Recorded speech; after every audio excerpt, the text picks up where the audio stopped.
Russia Ukraine போர் நமக்கு எல்லாருக்குமே தெரியும். ஆனால் இந்த ரஷ்யா உக்ரைன் போரில் இன்னும் ஒரு விஷயத்தை நல்லா கவனிக்கணும். உக்ரைனுக்கு உதவி செய்யலாம் அப்படின்னு சொன்ன நாடுகள் கொஞ்சம் கொஞ்சமாக பின்னாடி வந்துட்டு இல்லைப்பா என்னால் உதவிகள் செய்ய முடியாது அப்படின்னு சொல்லிட்டு இருக்காங்க. இதுவே உக்ரைனுக்கு பெரிய ஒரு டென்ஷனை ஏற்படுத்திட்டு இருக்கு. அதே நேரத்தில் அமெரிக்காவுக்கும் இது ஒரு பெரிய டென்ஷனை ஏற்படுத்திட்டு இருக்கு அப்படின்னு சொல்லலாம். ஏன்னா இந்த போரை பொறுத்த வரைக்கும் ரஷ்யா உக்ரைன் போர் கிடையாது, இது ரஷ்யா அமெரிக்கா போர், ரஷ்யா நேட்டோ போர் அப்படின்னு தான் எல்லாருமே பார்த்துட்ருக்கோம். இந்த நேட்டோவினுடைய அந்த அத்தனை படைகள் ப்ளஸ் இன்னும் பல நாடுகள் எல்லாருமே சேர்ந்து உக்ரைன் கான்டாக்ட் குரூப் அப்படிங்கிற ஒரு குரூப், ஒரு நாடுகளுடைய பட்டியல் அப்படிங்கிறது சேர்க்கப்படுது.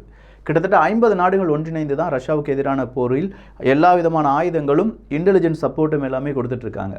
ஸோ இந்த யுத்தத்தில் இப்போ மிகப்பெரிய ட்விஸ்ட் என்ன அப்படின்னு கேட்டிங்கன்னா, ஜெர்மனியை எதிர்த்து போலந்து சில முடிவுகளை எடுக்க போகிறாங்க அப்படிங்கிறதும், அந்த முடிவுகளுக்கு அமெரிக்கா ஆதரவு கொடுக்குறாங்க அப்படிங்கிறதும் தான். இதை பற்றி ஏன்ட்டு எதுவுமே டிஸ்கஸ் பண்ணலை அப்படின்னு சொல்லக்கூடிய ஜெர்மனி இப்போது ஐரோப்பிய ஒன்றியத்தில் மிகப்பெரிய ஒரு சலசலப்பை ஏற்படுத்துமா அப்படிங்கிற ஒரு கேள்வியுடன் பல உலக நாட்டு தலைவர்கள் ஜெர்மனியை எதிர்நோக்கி காத்துட்ருக்காங்க.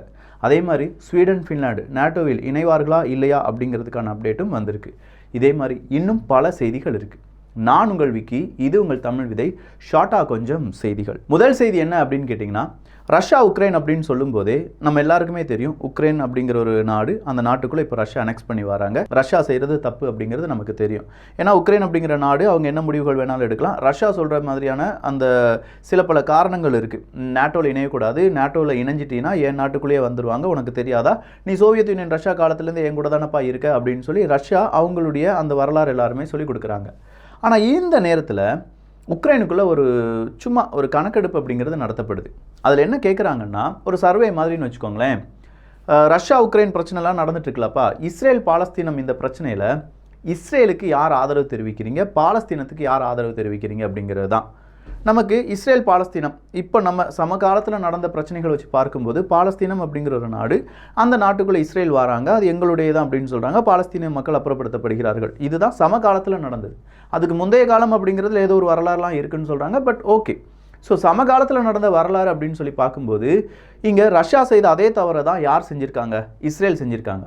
ஆனால் உக்ரைன் மக்கள் 60% அப்படிங்கிறவங்க இஸ்ரேல் செஞ்சது கரெக்டு தான், நாங்கள் இஸ்ரேல் கூடவே இருக்கோம், இஸ்ரேல் செய்கிறது எல்லாமே கரெக்டாக தான் இருக்கும் அப்படின்னு சொல்லி நம்புகிறாங்களாம். இந்த 60% மக்கள் எப்படி ரஷ்யா செய்கிறது தவறு அப்படின்னு சொல்லுவாங்க? இந்த கேள்வியுடன் பல நபர்கள் இந்த சர்வேயை சோஷியல் மீடியாவில் பகிர்ந்து வராங்க.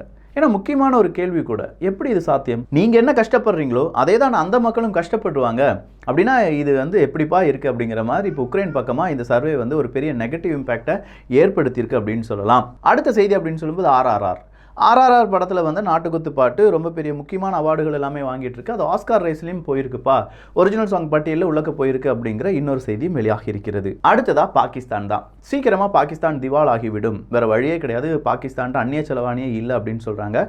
பட் உண்மையிலேயே பாகிஸ்தான் திவால் ஆகாது. பாகிஸ்தானில் இருக்கக்கூடிய ராணுவ ஜெனரல்ஸ் அப்படிங்கிறவங்க பாகிஸ்தானை திவால் ஆக்கிட்டு இருக்காங்க. எர்டகன் ஸ்வீடன் கூட ரொம்பவே காரசாரமான விவாதம் எல்லாமே செஞ்சுட்டாரு. ஸ்வீடன் மற்றும் ஃபின்லாந்து நேட்டோவில் இணைய போகிறோம் அப்படின்னு சொல்லியிருந்தாங்க. ஆனால் என்னைக்காவது யோசிச்சிருக்கீங்களா, இந்த ஃபின்லாந்து அப்படிங்கிற நாடு ஏன் இன்னும் நேட்டோவில் இணையாமல் இருக்காங்க? ஃபின்லாந்து அப்படிங்கிற நாடு உலக அரசியலில் ஏன் இவ்வளோ பெரிய இம்பேக்டை ஏற்படுத்திட்டு இருக்கு? ஃபின்லாண்டை வச்சு நிறைய விதமான அரசியல் அப்படிங்கிறது செய்யப்பட்டிருக்கிறது. அதனுடைய வரலாறு என்ன, இதெல்லாம் தேடி படித்து பாருங்க. முடியலையா நம்மகிட்ட கமெண்ட்ஸில் சொல்லுங்கள், கண்டிப்பாக நம்ம இதை ஒரு காணொலியாகவே பார்க்கலாம்.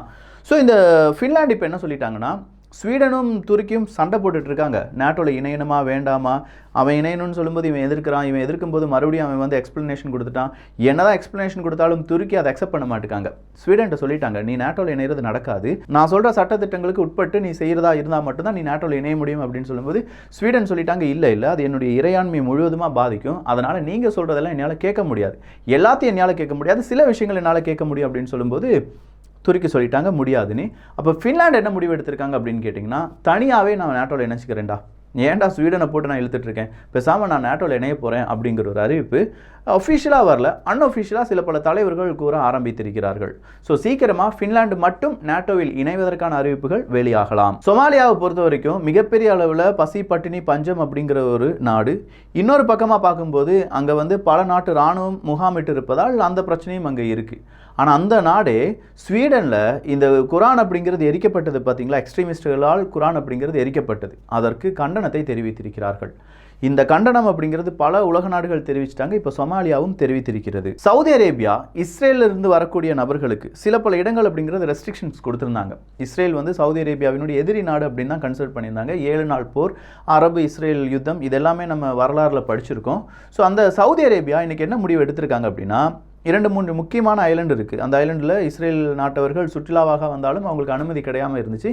இப்போ அந்த அனுமதியை நாங்கள் கொடுக்குறோம்ப்பா, பிரச்சனை இல்லடா, என்ஜாய் அப்படின்னு சொல்லியிருக்காங்க. பார்க்கலாம், சவுதி அரேபியா மற்றும் இஸ்ரேல் ஒரு நல்ல உறவு வந்துச்சுன்னா நல்லது தானே. துருக்கியில் இன்னைக்கு வானத்தில் எல்லாருமே பார்த்து ஐயோ யூஎஃப்ஓ வந்துருச்சோப்பா, ஏலியன் வந்துட்டாங்களோ அப்படின்னு சொல்லி பார்த்துட்டு இருக்கும்போது இல்லைப்பா, அது நார்மலாக ஒரு மேகமூட்டம், ஜஸ்ட் அப்படி ஒரு விஷுவலில் இருக்குது. நம்மலாம் பார்க்கும்போது அப்படியே பார்த்துட்டு இருக்கும்போது முயல் மாதிரி இருக்கும். அப்படியே பார்த்துட்டு இருக்கும்போது ஏதாவது ஒரு உருவம் அந்த வானத்தில் நமக்கு தெரிஞ்சிருக்கும்ல, அதே மாதிரி ஒரு உருவமாக யூஎஃப்ஓ உருவமாக மேகங்கள் அப்படிங்கிறது துருக்கியின் மேல் இருந்தது. அயர்லாந்து இன்னைக்கு இஸ்ரேலுக்கு எதிராக, இஸ்ரேல் வந்து என்ன செஞ்சிருக்காங்கன்னா, திடீர்னு பார்த்தா ஐரோப்பிய ஒன்றியம் ஃபண்டு கொடுத்த ஒரு பில்டிங்கை தரைமட்டமாகியிருக்காங்க. அதுக்கான காம்பன்சேஷன் எனக்கு கொடுத்தே ஆகணும் அப்படிங்கிற ஒரு ரிப்போர்ட்டை கொடுத்துருக்காங்க. ரஷ்யாவினுடைய கேஸ்ப்ரோம் அப்படிங்கிற அந்த நிறுவனம் இருக்குல்ல, அவங்க உஸ்பெகிஸ்தான் கூட ஒரு கையெழுத்து போட்டு 2 பேருமே சேர்ந்து நிறைய பிஸ்னஸ் பண்ணலாம்ப்பா அப்படிங்கிற முடிவுக்கு வந்திருக்காங்க. ஐரோப்பிய ஒன்றியத்தில் பல நாடுகளும் இப்போது என்ன செய்ய ஆரம்பிச்சிட்டாங்கன்னா, ரஷ்யாவினுடைய கச்சா எண்ணெய் இல்லாமல் அவங்களுடைய விண்டரை ஓகே பண்ணிட்டாங்க. பட் இது இப்படியே கண்டினியூ ஆகுமா அப்படிங்கிறது ஒரு கேள்வியாக இருக்கிறது. போலந்து கிட்டத்தட்ட 14 பீரங்கிகளை நாங்கள் எங்கே அனுப்ப போகிறோம்ப்பா, உக்ரைனுக்குள்ளே அனுப்ப போகிறோம். இதுக்கு ஜெர்மனியுடைய அனுமதி எங்களுக்கு தேவையே கிடையாது. லெப்பர்ட் அப்படிங்கிற அந்த டேங்குகளை நாங்கள் அனுப்ப போகிறோம் அப்படின்னு சொல்லியிருக்காங்க. 14 பீரங்கிகளால் உக்ரைனுக்கு பெரிய மாற்றம் வராது. ஆனால் இந்த 14 பீரங்கிகளில் ஒரு பீரங்கி உக்ரைனுக்குள்ளே போனாலும் ரஷ்யாவினுடைய கோபம் பல மடங்கு அதிகரிக்கும். ஜெர்மனிக்கு இது ஒரு ஈகோ கிளாஷாக மாறும். ஜெர்மனி, போலந்து, அமெரிக்கா போன்ற நாடுகளில் ஏற்படும் விரிசல் அப்படிங்கிறது ரொம்ப கூடுதலாக இருக்கும் என்பதையும் நாம் இங்கே புரிந்து கொள்ள வேண்டும். கலிபோர்னியால முந்தானத்து தான் நம்ம ஒரு விஷயத்தை பார்த்தோம். லூனார் நியூ இயரை செலிப்ரேட் பண்ணிட்டு இருக்கிற இடத்துல திடீர்னு ஒரு துப்பாக்கி சூடு நடக்குது. அதில் 10 நபர்கள் கொல்லப்பட்டார்கள் அப்படின்னு சொல்லி இன்னைக்கும் எகைன் ஒரு 8 நபர்கள் துப்பாக்கி சூட்டால் கொல்லப்பட்டிருக்கிறார்கள். ஸோ இந்த துப்பாக்கி சூடு இல்லாட்டி துப்பாக்கி கலாச்சாரம் அப்படிங்கிறது அமெரிக்காவை மிகப்பெரிய அளவில் வாட்டி வதைக்கக்கூடிய ஒரு விஷயமா மாறி வந்துட்டு இருக்கு. வேர்ல்டு ஹெல்த் ஆர்கனைசேஷன் இன்னைக்கு ஒரு அறிவிப்பை கொடுத்திருக்காங்க. இருமல் மருந்து எப்படி சில பல நாடுகளில் இறப்பு வரை போகிறது, அதுவும் குழந்தைகளுடைய இறப்புக்கு அது காரணமாக இருக்கு. அதை பற்றி டீட்டெயிலாக ஸ்டடி பண்ணுறதுக்கு தனியாக ஒரு பேனல் அப்படிங்கிறது அமைக்க போகிறார்களாம் world health organisation. King Abdullah, ஜோர்டானுடைய கிங் தான் அப்துல்லா அவர்கள். ஜோர்டான் கிங்கு கூட இஸ்ரேலுடைய பிரைம் மினிஸ்டர் நெத்தன்யாகு அவர்கள் பேசியிருக்கிறார் அப்படிங்கிற ஒரு செய்தி ரொம்ப சிறப்பான செய்தி தான். ஜோர்டான் கூடலாம் நட்புடன் வந்துட்டாங்க அப்படின்னா ஓகே, அரபுலகம் கூட இஸ்ரேல் இப்போது நெருங்க ஆரம்பித்திருக்கிறது. லாஜிடெக் இந்த நிறுவனத்தை பற்றி கேள்விப்படாத யாருமே இருக்க மாட்டோம். நம்முடைய மவுஸ், கம்ப்யூட்டர்ஸ், மதர் போர்ட்ஸ் இப்படி எல்லாத்துலேயுமே லாஜிடெக் அப்படிங்கிற அந்த நிறுவனம் இருக்கும். அந்த லாஜிடெக்கினுடைய சேல்ஸ் அப்படிங்கிறது 22% கம்மியாக இருக்கான். இது ஏன் அப்படிங்கிறத சரியாக ப்ரெடிக்ட் பண்ண முடியலை. பட் ஓகே, பல நிறுவனங்களுடைய போட்டி லாஜிடெக் அப்படிங்கிற நிறுவனத்தினுடைய தோல்வியாக பார்க்கப்படுகிறது. ஒரு காலகட்டத்தில் நோக்கியாவும் இதே மாதிரி ஃபெயிலியருக்குள்ளே வந்தாங்க அப்படிங்கிறது இங்கே குறிப்பிடத்தக்கது. ஸோ காலத்துக்கு தகுந்தது மாதிரி யார் ஓடவில்லையோ அவங்க என்ன செஞ்சிருவாங்க, நபர்களால் வீசி எறியப்படுவார்கள் அப்படிங்கிறதுக்கு நோக்கியா ஒரு உதாரணம். இப்போ லாஜிடெக்ல சின்னதாக ஒரு அடிபட்டிருக்கு, பார்க்கலாம் அவங்க திரும்ப வராங்களா அப்படின்னு சொல்லி. பிரிட்டன், ஐரோப்பிய ஒன்றியம் இந்த பிரெக்சிட் அப்படின்னு சொல்லும்போது இன்னைக்கு யூகேனுடைய லேபர் பார்ட்டி நாங்கள் பிரெக்சிட்டுக்கு முந்தைய மாதிரி இருக்க மாதிரி, அதாவது ஐரோப்பிய ஒன்றியம் கூட பிரிட்டன் சேர்ந்து இருக்க மாதிரியான ஒரு பிளானெல்லாம் ரெடி பண்ணி வச்சிருக்கோம். ஃபியூச்சர் விஷன் அப்படிங்கிறது சூப்பராக இருக்குப்பா எங்கள் பார்ட்டி கிட்ட இருந்து அப்படின்னு சொல்லியிருக்காங்க. ஸோ லேபர் பார்ட்டி வின் பண்ணுறதுக்கான நிறைய வாய்ப்புகள் இருப்பதாக கூறப்படுகிறது. ஏன்னா ஆல்ரெடி பாரிஸ் ஜான்சன் அவர்களாக இருக்கட்டும், இப்போ வந்திருக்கிற ரிஷி சுனாக் அவர்களாக இருக்கட்டும், இல்லாட்டி லிஸ்ட்ரஸ் அவர்களாக இருக்கட்டும், இவங்க எல்லாருமே சேர்ந்து அங்கே இருக்கக்கூடிய பிரச்சனை அப்படிங்கிறது மக்கள் மனதில் வேறு விதமாக ஒரு நெகட்டிவ் இம்பாக்ட் ஏற்படுத்தியிருக்கு. ஸோ மாற்று அப்படிங்கிறத மக்கள் தேடி வருகிறார்கள் என்பதும் இங்கே குறிப்பிடத்தக்கது. அடுத்ததா ஜெசிண்டா, நியூசிலாந்தினுடைய பிரைம் மினிஸ்டர் அவங்களுடைய பதவியில் கடைசியாக ஒரு உரையாற்றுகிறார்.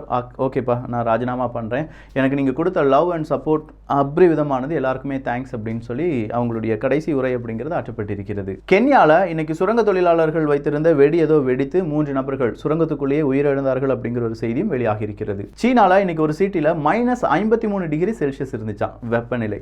ஸோ இந்த அளவுக்கு குறைவா அந்த இடத்துல இதுவரையிலும் வெப்பநிலை பதிவு செய்யப்பட்டது கிடையாது. இது எல்லாமே கிளைமேட் சேஞ்ச், கிளைமேட் கிரைசிஸ் அப்படிங்கிறத மேலும் மேலும் நமக்கு ஆழமாக நமக்கு நினைவூட்டுகிறது. ஆப்பிரிக்கா கூட இப்போ சீனா மற்றும் ரஷ்யா இணைய போறாங்க. குறிப்பா சவுத் ஆப்பிரிக்கா நாடுகள் கூட சீனா மற்றும் ரஷ்யாவினுடைய ராணுவ ட்ரில் எல்லாமே இருக்கும் அப்படின்னு சொல்லி பார்த்திருந்தோம் அல்லவா. ஐரோப்பிய ஒன்றியம் இன்னைக்கு ஒரு பெரிய அறிவிப்பு கொடுத்திருக்காங்க. ஐரோப்பிய ஒன்றியத்தில் இருக்கக்கூடிய 40% ஃபண்ட் அப்படிங்கிறது ஆப்பிரிக்க நாடுகளுக்கு தான் போகுது உதவிகளாக.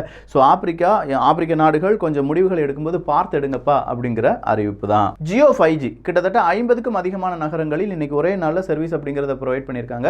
ஸோ ஜியோ 5G நீங்கள் யூஸ் பண்ணுறீங்க, இல்லாட்டி 5G நெட்வொர்க் யூஸ் பண்ணுறீங்கன்னா உங்களுடைய கருத்துக்களும் இங்கே வரவேற்கப்படுகின்றன. வோல்வோ கார்ஸ் கிட்டத்தட்ட 1,06,900 கார்கள் அப்படிங்கிறத திரும்ப பெற போகிறது. இதை ஏன் திரும்ப எடுக்கிறாங்க அப்படின்னா, சின்னதாக அதில் ஒரு பிரச்சனை இருக்குப்பா, அதை சரி பண்ணலைன்னா வோல்வோ காரனுடைய மார்க்கெட்டுக்கே ஒரு பெரும் பிரச்சனையாக மாறும் அப்படிங்கிறதுக்காகத்தான் 1,00,000க்கும் அதிகமான காரை திரும்ப பெறுகிறார்கள். அண்டார்டிகால இருந்து ஒரு பனிப்பாறை அப்படிங்கிறது உடைந்து விழுகிறது. இந்த பனிப்பாறையினுடைய சைஸ் எவ்வளவா இருக்கும் அப்படின்னு கேட்டிங்கன்னா, நியூயார்க் நகரம் இருக்கு பார்த்தீங்களா, அதை விட 2 மடங்கு இருக்குமா. அப்படி பெரிய ஒரு பனிப்பாறை உடைந்து விழுகிறது.